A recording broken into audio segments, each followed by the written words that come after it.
time to talk Manchester United now, though. Andy Mitten is joining me, and I imagine as well an Andy Mitten with half an eye on events at St Mary's as well. Yeah, absolutely. I wasn't watching it because I've got a young family, and I just checked the results, the score then, which I hope becomes a result, and thought, oh, hello, this is it. This is interesting, and I'd appreciate it if you don't update me with any news. I'll just assume that no news is good news, and I'll say now that I'd be happy with a draw. But my overriding feeling is how exciting it is to be in a title race again. I've never hid my allegiances, and Manchester United have not been in a title race since 2013, and I don't think most fans expected them to be in one this season. So it's come as a really pleasant surprise, not only to see United's hugely improved form, but also seemingly indomitable rivals dropping points everywhere. Liverpool were 22 points ahead of United this time last season and running away with the title. I still think Liverpool are the best team. They're the champions for a reason. I'd still even say that Manchester City have got a better squad than Manchester United, but I'd be lying if I said I've not been enjoying Manchester United, at least since that defeat in Leipzig a month ago.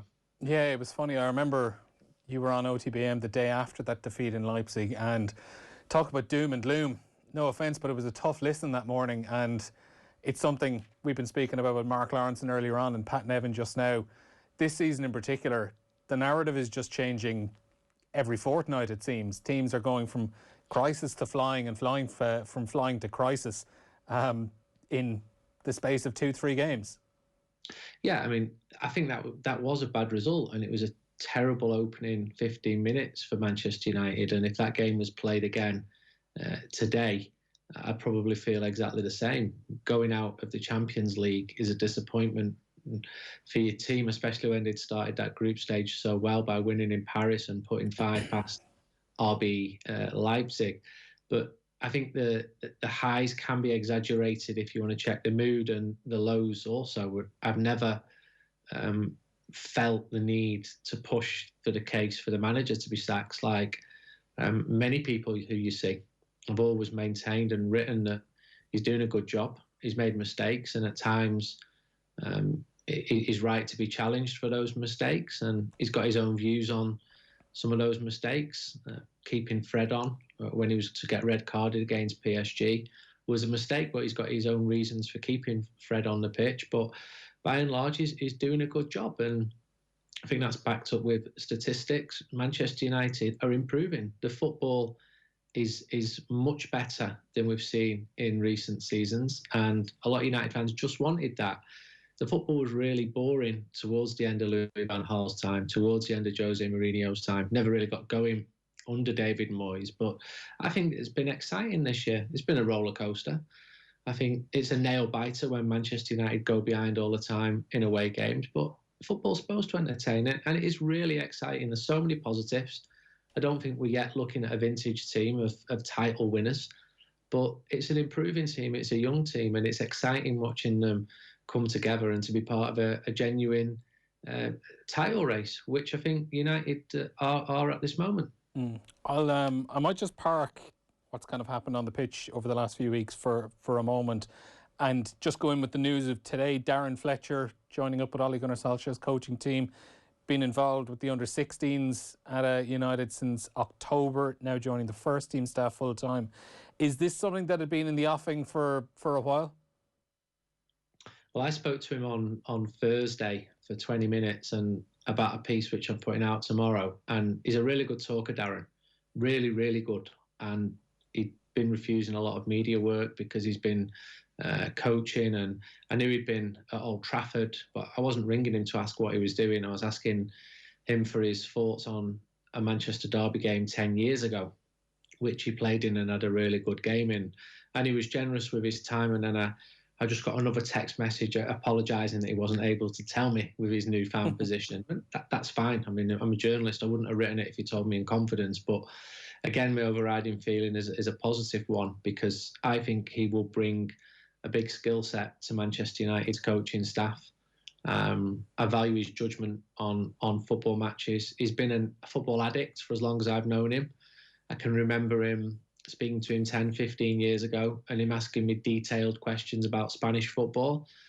He knew all about United We Stand, and with respect to someone like Anderson, he probably didn't. He had qualities in other areas. And I think that Darren, he's done all his badges. His playing career ended on a bit of a low note at Stoke City, and he probably needed a little bit of time away from the game. And he's wanted to get back in the game. He studies games, and one of the things he said to me was he watches the tactics so closely that he finds it difficult to watch games as a fan and to enjoy them in that way. And probably not a bad thing for Manchester United to have someone like that. And if you're looking at the coaching staff now, you've got Darren Fletcher, Michael Carrick, you've got Ole Gunnar Solskjaer, you've got Mike Phelan. I think there's legs there. I think there's potential there to keep improving. I think we're seeing already the improvements, and I think there's a good buzz about Manchester United at the moment. That said, there'll be more knocks, there'll be more drop points, there'll be more social media outrage. This team's not the finished team by any stretch. But when you just said then, I'll hold back on what's been happening on the news, I thought you were going to tell me that Liverpool have scored, so I'm really glad that you didn't tell me that. No, I will just break away very quickly and take an update from the game at St Mary's, Southampton and Liverpool, with Peter Hood. Southampton 1, Liverpool 0. Southampton hanging on somewhat in the second half, but Liverpool, for all their possession and dominance, haven't really tested Fraser Forster in the Southampton goal. The home side have worked their socks off, defended valiantly and kept the visitors very much at bay. They could have had another goal themselves when Theo Walcott blazed over the bar from a good position, but it's been mostly Liverpool chances in the second half which have not been taken. Southampton 1, Liverpool 0. Just before I move on from Darren Fletcher onto events on the pitch with United, is there any indication of has he been given a specific brief at the club, or is it just to be a general part of the coaching role? They were really pleased with what he was doing with the under-16s and maybe had an eye on him for some time and want to bring him in? I think what United do is they invite former players in, or the former players invite themselves back in, and they're welcomed in, and feedback and judgments are made about them. If they fit into the environment, if they've got the head for it, if it's something they really want to do, because they're not getting salaries which are going to be anything like what they've been used to as players, but also which they might be making if they wanted to go straight into management. I mean, Darren Fletcher probably could go for a management job. I'm not saying that he's done that or wants to do that. And then if there's a good fit, if there's a good vibe about the place, then an offer tends to follow. And it's just about what the offer is, because quite often with the former players from recent times, they've made the money. It's not always financial. It's more about the time. And Darren was in big demand from the media, as I said, because he's such an articulate talker. And he's chosen to go down the coaching route. Probably the best example is Brian Kidd. Came in on like £10,000 a year in 1989. He just wanted to coach, but Sir Alex Ferguson spotted the potential. And a few years later, he just said to him, "Give us an hand with the first team, will you, kiddo?" And that was basically, "Will you be assistant manager of Manchester United?"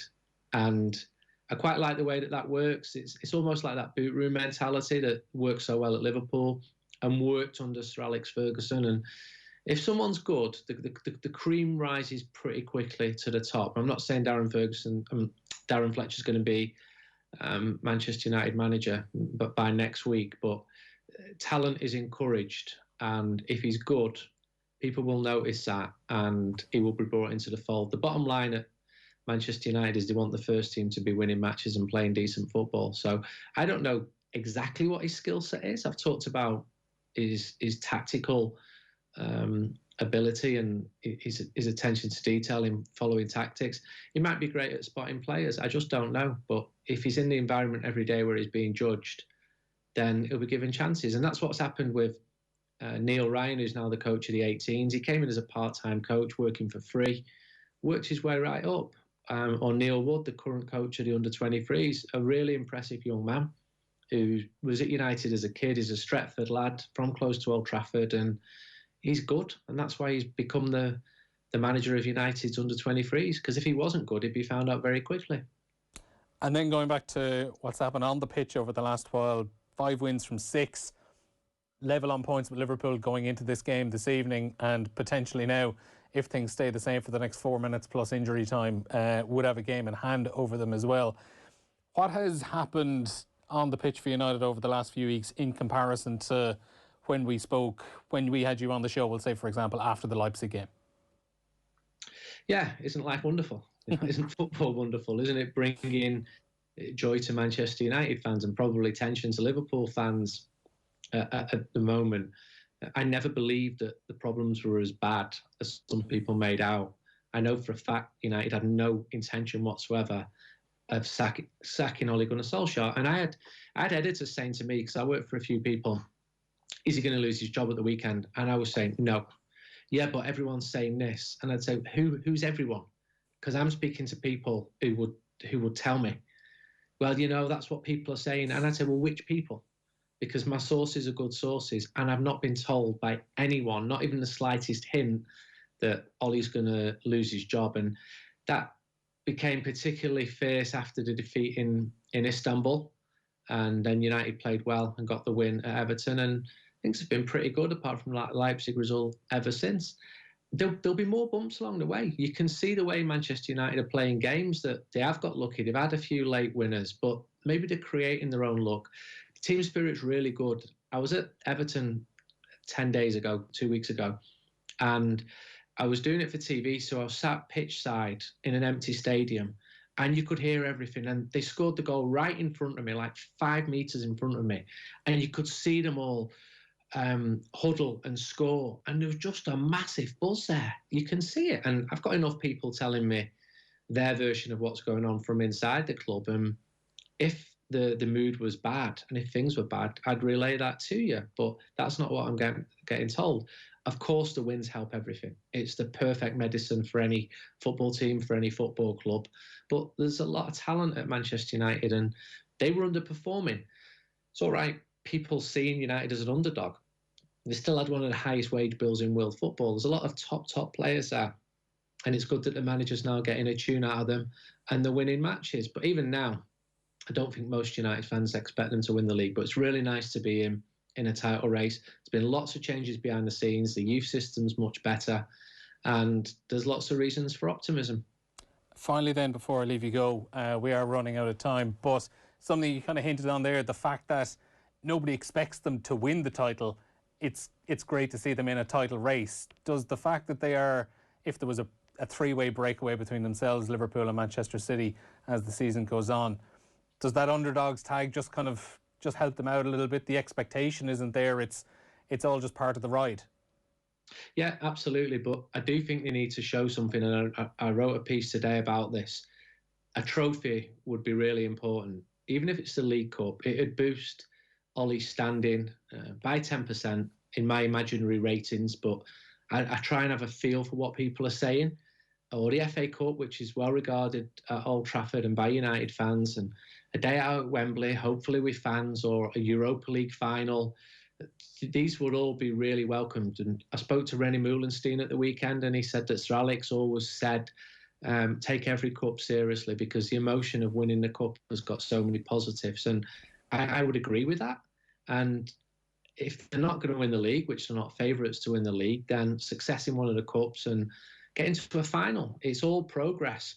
And I know people might say, well, how the mighty have fallen with Manchester United. Well, they have done. They have fallen. You can't pretend otherwise. But I do think that the team are getting better, getting stronger. I think the squad's in rude health, and I think the manager still wants to bring 4 or 5 players in over the next 2 or 3 transfer windows to get it closer to what he's looking like. But it's pointing in the right direction. But these are not title favourites at the moment. There will be more drop points. There'll be mini slumps along the way. Just hope that they're not as pronounced as they have been so far under Ollie, where he's gone like 7, 8, 9 games where it's looked pretty grim for him at times.